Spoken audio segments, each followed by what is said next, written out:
Wali Kota Makassar Muhammad Ramdan Pomanto memimpin apel pada hari pertama kerja pasca libur Lebaran yang digelar di kantor Balai Kota Makassar pada Selasa pagi.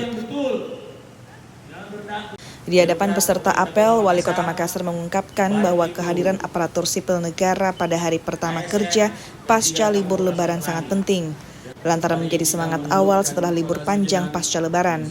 Ramdan Pomanto juga menekankan beberapa hal ke jajarannya, diantaranya mengenai pembenahan sumber daya manusia, penyegaran di lingkup pemerintah Kota Makassar, serta kebersihan Kota Makassar.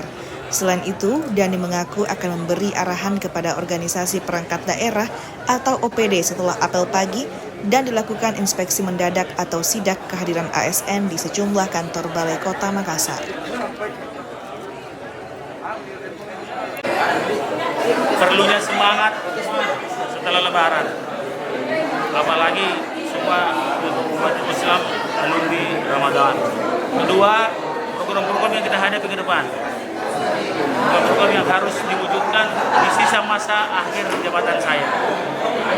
Yang ketiga, saya berterima kasih atas agenda politik yang telah berlangsung dengan baik, dan saya berharap itu bisa berlangsung dengan baik di pilkada November akan datang.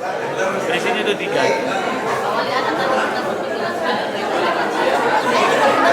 Tahun 2024-2025 dermaga. Kalau sempat kita kan agak banyak yang kita tunda.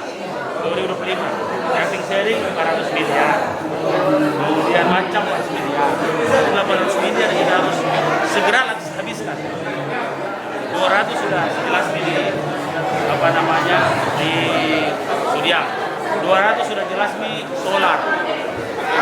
Sisanya itu jalan saya masih baik sama istri ada itu, dan itu tadi ada dermaga, penyeberangan, itu yang kita coba lihat apa memungkinkan bulan tahun ini. Maca dan rating sharing dan tetap kita laksanakan dengan baik.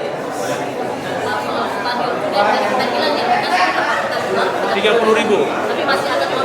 Kita sementara menulis surat. Saya provinsi kemarin, kebetulan saya ditugasi Bapak Gubernur untuk sama-sama saling bantu menulis surat. Alasannya adalah begini.